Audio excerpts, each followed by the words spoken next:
I think it's so good to have healthy competition. A younger founder in me used to see these big competitors and go, oh my gosh, they're doing so much revenue. And I think it's absolutely fantastic for the space. Welcome back to another episode of Tank Talks. I'm your host, Matt Cohen. On this week's episode, we welcome Will Cross, CEO of Borderless AI, a company that's redefining global HR with cutting-edge AI solution.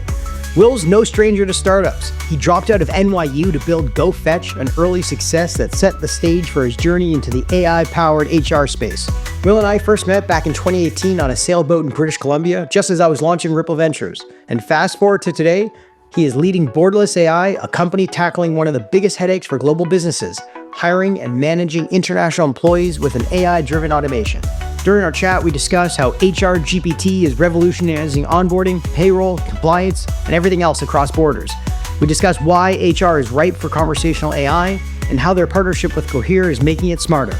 Will and I discussed the challenges of scaling a company globally from day one and how they were able to raise over $30 million from great investors like Susquehanna, Algae Ventures, the LVMH family office, and the Cohere founders, alongside many more. Finally, we discuss how Will and his team are competing with giants like Deel and Rippling in the HR tech space while building an AI-first approach to selling. Now let's jump into the tank for this week's episode with Will Cross from Borderless AI. Thanks for joining us in the tank today, Willson. Thank you, Matt. Thank you for everything you do for the whole community in Toronto and tech abroad. Will, me and you have gone back a ways away. I remember when I first met you in Kelowna at that tech conference in a town in British Columbia. We were sitting on a boat in 2018 and I was just getting started with Ripple. And we were just talking about selling your first startup. I mean, do you remember that conversation? And maybe tell our audience a little bit about where you came from before you get into what you've been working on recently. Yeah, for sure. Born and raised in Vancouver, Canada. I went to NYU, dropped out after my third year, and went right into building a startup. It was an online pet services marketplace. So get it, Airbnb for pet sitting is the cocktail conversation description. It was about a 4-year journey. I met you kind of intermittently through that journey. And then I remember I met you at a tech conference and we kind of forged a fast friendship. But yeah, that's kind of the early beginnings of our relationship. And we've been in touch ever since. Yeah, I remember GoFetch was sort of this idea you had. You were at NYU. I remember you telling me this. And you also had some interesting sort of investment experiences during that time. I think Masa was throwing a bunch of money around. You had obviously raised a little bit of money, but you also were building a real business. Marketplaces were all the rage and they were tough, especially pet marketplaces. What were some of the experiences like for you as a first-time founder building GoFetch? And how did you end up coming out with such a strong acquisition on the other side? Yeah, I would say, the thing I learned early on was, just because your business is, a technology business, in our sense, it was a marketplace, technology marketplace. You had the supply side, you had the demand side. That was kind of the thesis everybody was building out in the early, 2012, 2010. Just because you have software to conduct your business doesn't mean you should operate it necessarily much differently than a traditional brick and mortar business. So, for instance, my thesis was always like, hey, if I don't get any funding, can I walk enough dogs? Can I sit enough dogs to make payroll, right? And obviously technology and venture capital gets thrown at it to accelerate customer acquisition and product development. But I always try to think like, hey, can I get enough volume here to pay the bills?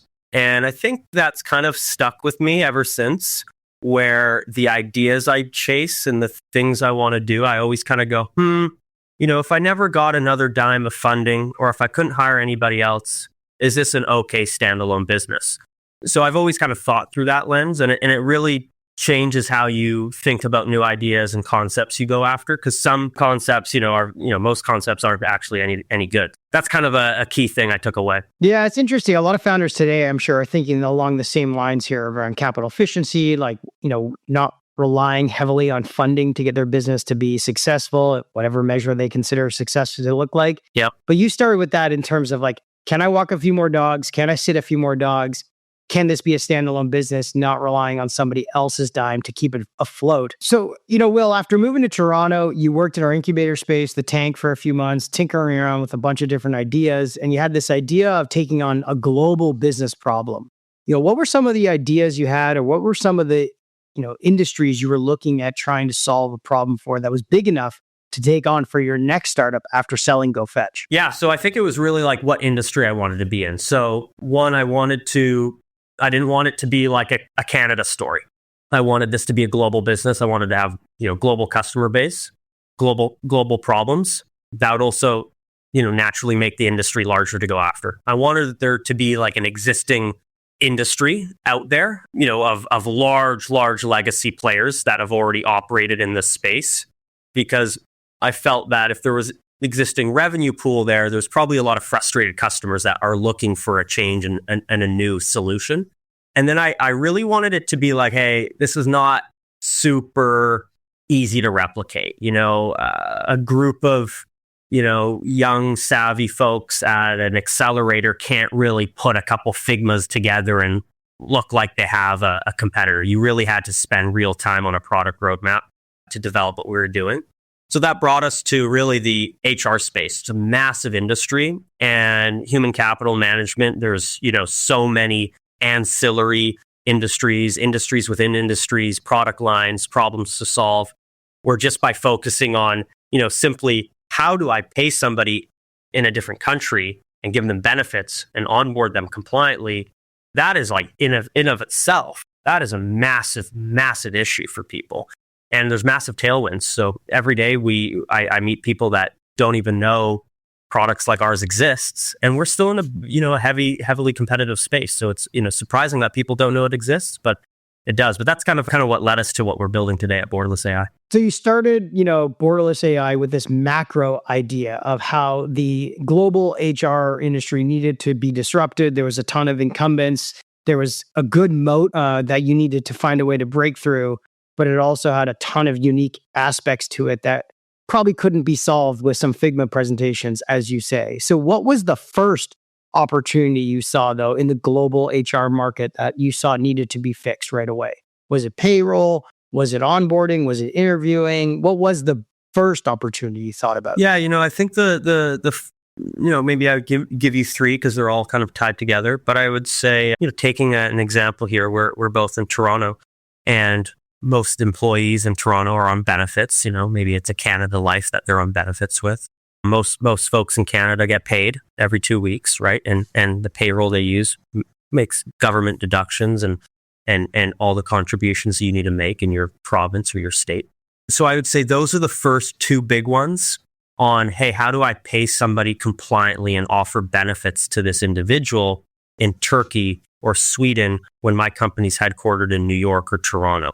So that was a big one. And then the underlying technology to make that happen quickly was another large one. So being able to build out, real-time payments so you can move money from Canadian dollars to Turkish lira within, 20 minutes or less. That was a massive thing for us. And, it took us a good while to build that out. And it's not necessarily, something that can easily be replicated.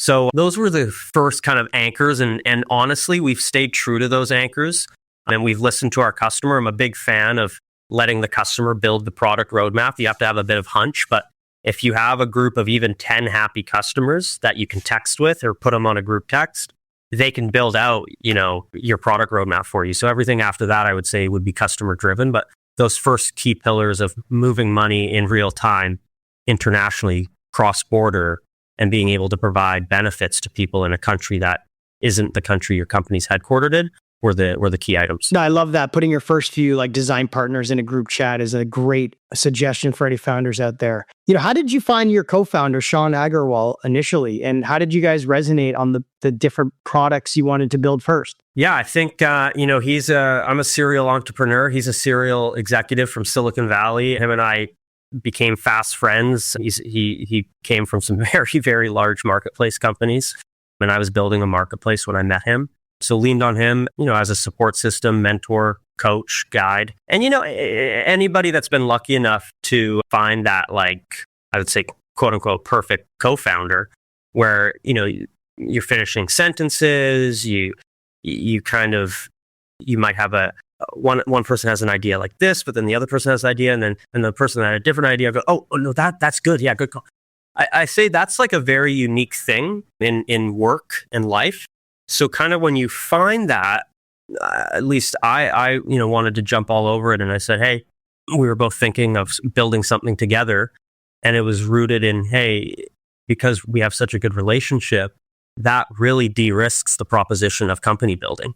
Kind of when you start with kind of the team and work backwards from there versus like, hey, we have this great idea and like, let's bring a team on that we haven't met and we don't know. And I've always found like if you have the team out of the gate, then a lot of the idea and business strategy and product, it's really de-risked. So yeah, super grateful for, the long standing relationship I have with Sean, my co-founder. You went from one startup, GoFetch, in a very, heavy space of marketplace, competitive out there to now being in the AI space called with Borderless AI and the release of HRGPT and a very AI-centric market timing. So I'm just curious, Sure. Were you always hoping to build an AI company, or did AI just happen to get thrust into the products you were hoping to build for the industry you were looking at solving for?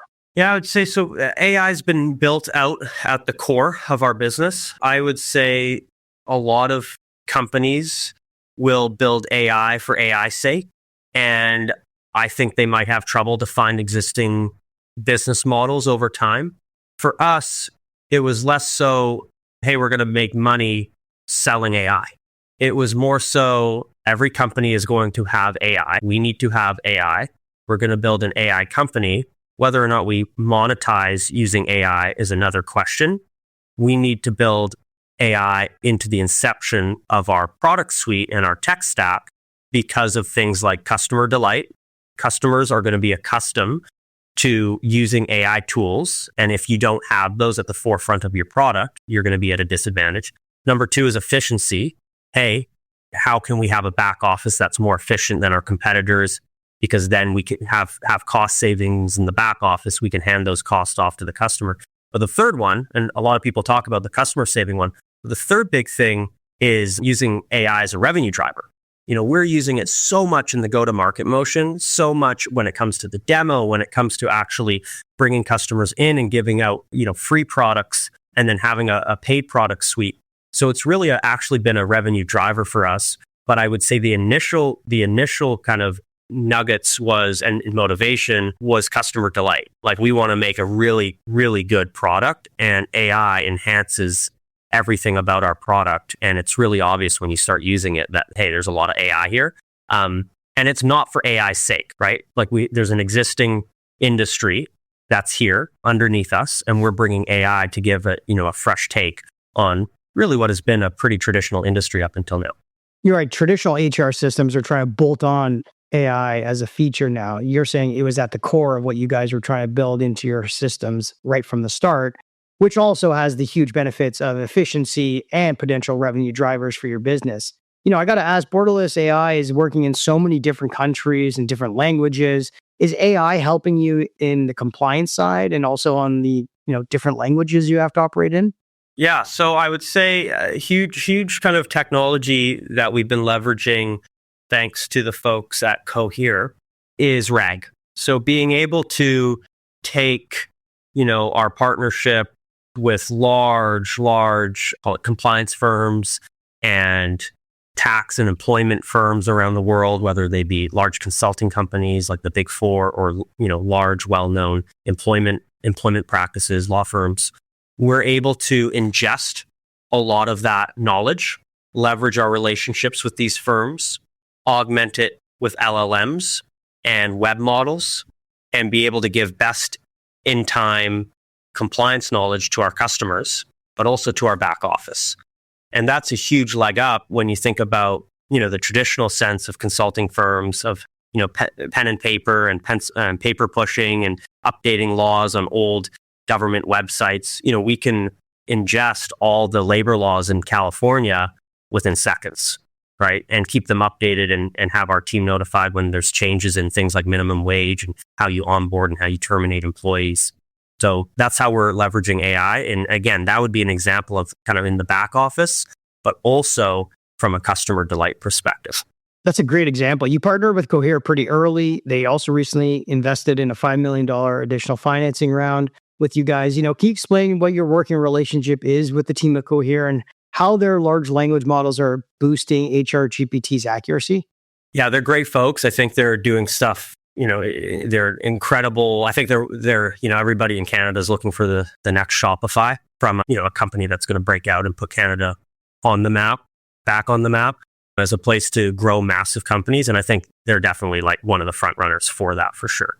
I think the team there, obviously incredibly talented founders, but what really drew us to them and maybe I think them to us is they're building AI for the enterprise. So I think a lot of use cases early days, ChatGPT comes out is, hey, using ChatGPT to write my essay or using ChatGPT to write a thank you note or edit an email or summarize an email. What Cohere's done is they've looked at all these verticals and where there's actual applicable enterprise use cases in finance, in healthcare, in HR for us, and actually bring large language models to those spaces where they can build, where their customers can build out of the box agents to enhance efficiency in, a large bank like RBC, or in big medical centers where they can use AI to enhance the efficiencies of medical scribes.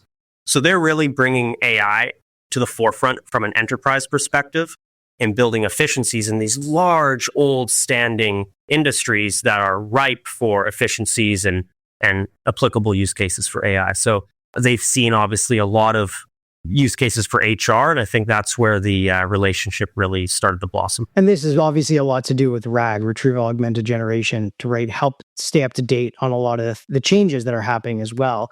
Obviously there's some competitors that have been building in the US market globally alongside you guys. How does Borderless AI set itself apart from some of these more established players? We just saw Deel reach over 800 million in revenue run rate. We've got Rippling, obviously been around for quite some time as well. How do you guys try to stand out between those three up and coming kind of startup-y HR players that are taking on the larger incumbents? Yeah, first off, it might be a bit of a hot take, but I absolutely love hearing those numbers, right? I think a younger founder in me, you used to see these big competitors and go, oh my gosh, like they're doing so much revenue. And I think it's absolutely fantastic for the space. I think it's so good to have healthy competition.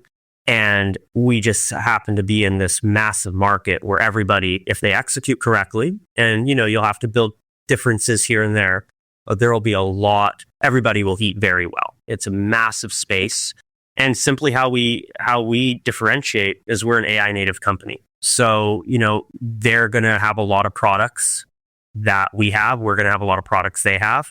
But over time, and I always like to think about building this company, I want the company to outlive myself. So in the next 5, 10, 15, 20 years, if you look at kind of the product suite of those companies you mentioned and our product suite, yeah, we'll definitely be competing on a few key facets for sure. But there will be so much differentiation around a product and AI-driven products and that's where we stand out. So for instance, we have enterprise search, right?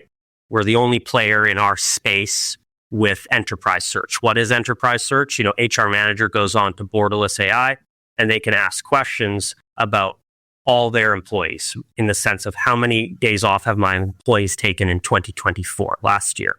Gives a whole summary of everybody whose maternity leave is pending, whose grievance leave is coming up. How many employees took more than 20 days? Can you make an executive summary?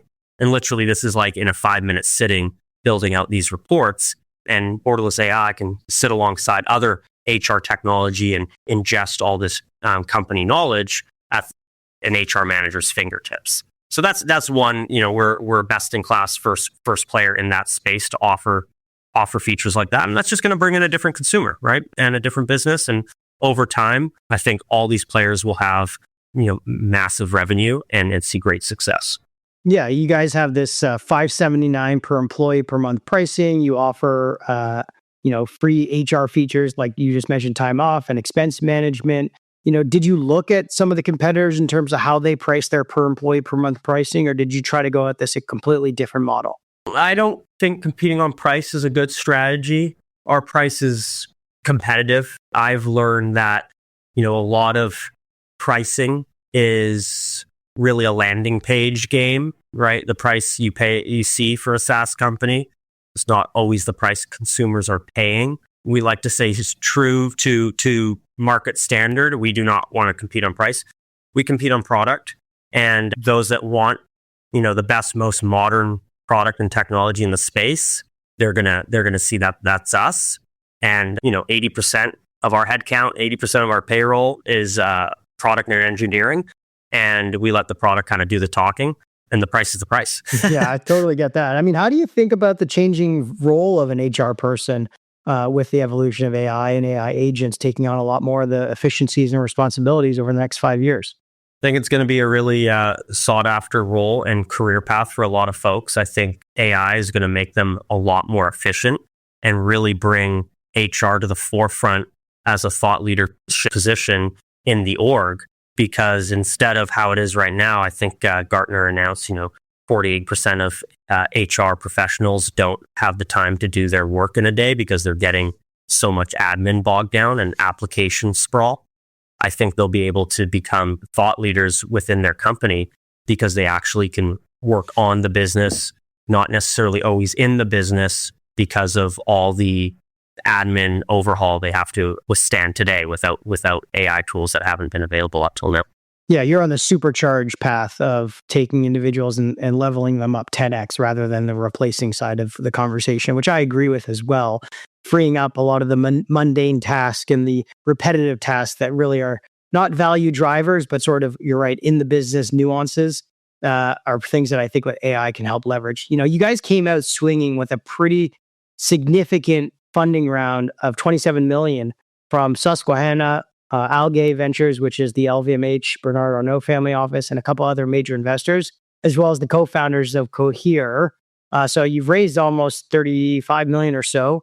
Talk us about the reasons for coming out with a larger financing round so early on in the company's existence, and how those sort of investors kind of fell in line with what you guys were building for the future. The current landscape of seed rounds, pre-seed rounds, that first initial injection, before those, standard Series A. I think that funding landscape is changing. I think, the old school answer, hey, what's your average check size? I think that's really changing depending on the space and the problem and the team. And I think what we'll see over time is these kind of much larger pre-revenue, early revenue financing rounds, because the founding team has built out so much of, call it the roadmap and vision and go to market.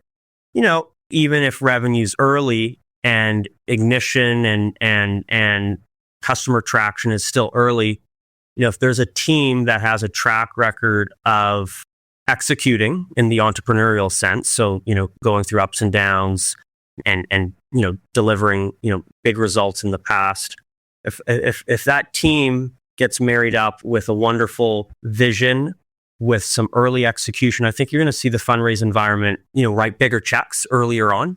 And I think that's kind of what we've seen in our sense. I would say it also gives us the flexibility to build a more unique business. With the capital we have, we can build and do more unique things for longer without having to rely on kind of that next round of funding and that 8 months of runway. We gotta hit this for our Series A. So we can actually just build for the customer. We don't need to build for the investor environment, and that's a huge thing for us. And that's really kind of what got folks wanting and eager to support us in our mission. And we're very grateful for everything they've done for us.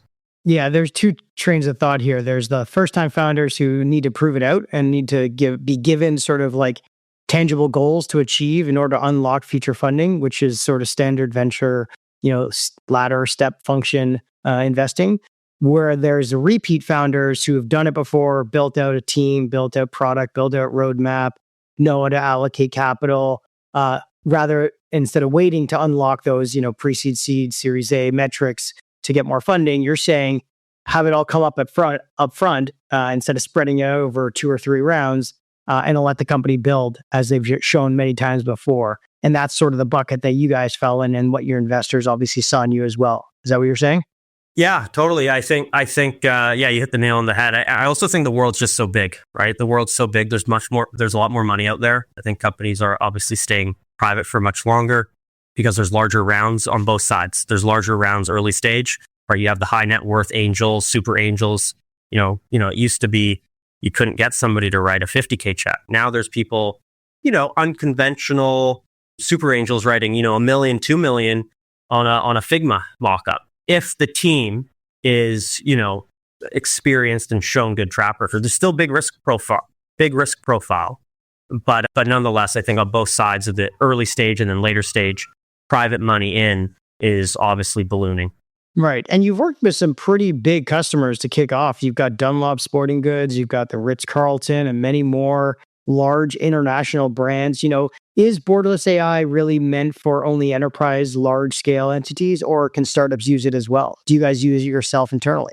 Yeah, we definitely eat our own dog food, drink our own champagne.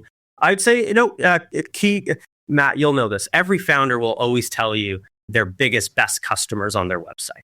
But we are obviously very happy to have Dunlop, Ritz-Carlton, and a few other very large enterprise customers. But the product's really, it's meant to scale, and it's meant to go through the journey. We like to kind of ride the wave with our customers. So we get in very early with our customers, startups from Series A, maybe even before that, use us, all the way to obviously very large public companies. A typical customer of ours is a technology company with 100+ employees, hiring and paying people internationally for the first time. Yeah, I mean, listen, I think if we were to see this company come up around before COVID, people would have thought this was a tough, challenging industry to break into. Since COVID, borders have been broken down. People have worked anywhere in the world. And things like, Deel and Borderless AI and Rippling have just enabled the speed of adoption to allow companies to scale beyond borders much faster.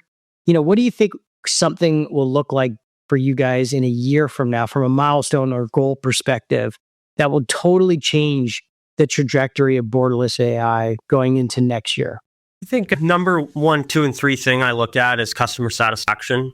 I think if you can move and scale from the group text with customers, have a customer on group text, and you're iterating with them. If you can go from that to doing hundreds of millions of dollars in total payment volume with more of a structured calendar and such, and still have wonderful customer delight scores, customer satisfaction scores, I think that's, everything will get solved, right?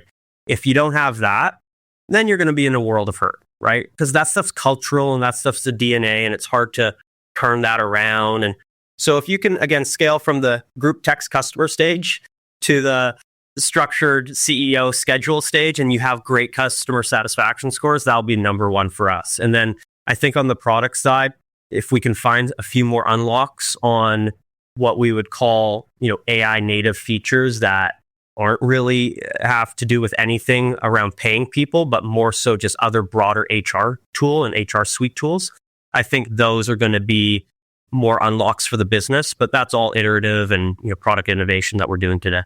Will, you're from Vancouver, you moved to Toronto to build this, your partner's from the US. What are your thoughts on selling software in person versus online now? Building a global HR company, obviously you got to fly around, I'm sure, a lot to meet some of your biggest customers and make sure the product is working for them in person. Like, what's the culture you're trying to build at Borderless, given that you guys empower, global companies building remotely or whatever in different areas of the world? How are you guys thinking about your own culture internally? Yeah, no secret. Maybe it's secret, but no secret. We're a fully in office environment. We're 5 days a week in office, believe it or not, downtown Toronto, center ice. And I've always thought that startups are very risky, and the more they work, the more risky they get. It's not that risky if you have 100K in funding and no customers. But if you have, millions in funding and hundreds of logos, it's a much more risky proposition. There's more to lose, obviously, more accountability. So how do you de-risk that, right? How do you de-risk company building? And one of those ways is having engineers sit next to customer service, sit next to sales, sit next to the founder, right? That's just you're gonna have osmosis. You're gonna have shoulder rubbing. You're gonna have arguments that are resolved very quickly. You're gonna have quick iterations on product, quick iterations on marketing. Look at my screen, look at your screen. Hey, did you get that customer? So all that stuff at the early stage is so vitally important, especially when you're a type of business that's going to scale.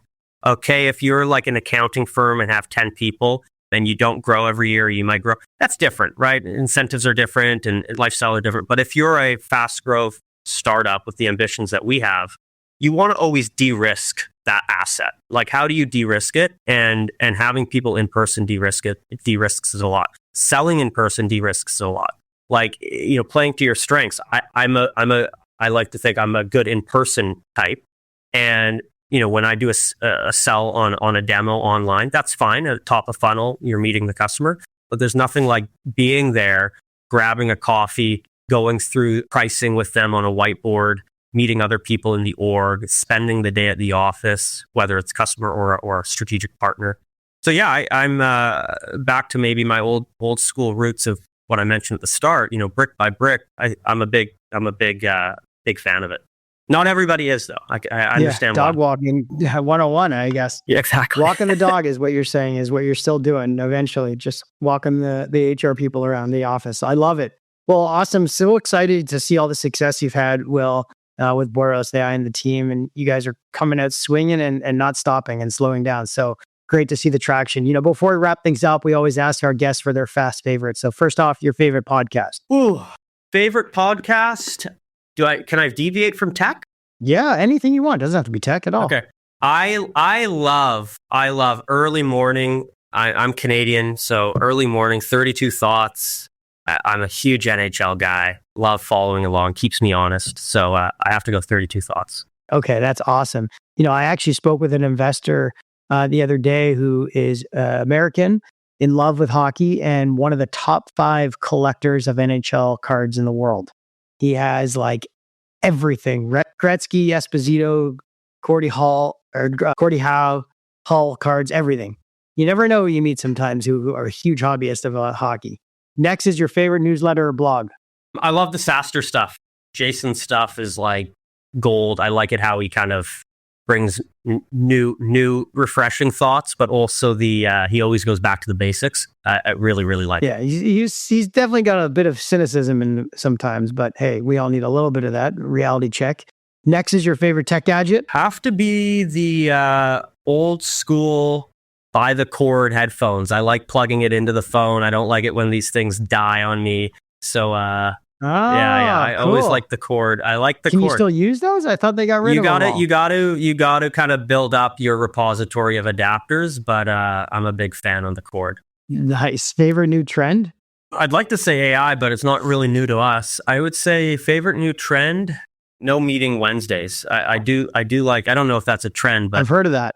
Yeah. That's a big one for me. I like that. Now that turns into... Yeah, use that for like personal time. Yeah. Desk time, right? Desk time, or you can still do ad hoc, go down to the 3rd floor with a team member and do a jam session. But I like the no meeting Wednesdays. It's turning into more like no meeting afternoon Wednesdays, but that's the big one. Fair enough. Okay. And next is your favorite book. Probably How to Know a Person, David Brooks. It was on the Bill Gates book list maybe last year, but How to Know a Person, David Brooks is a very good one.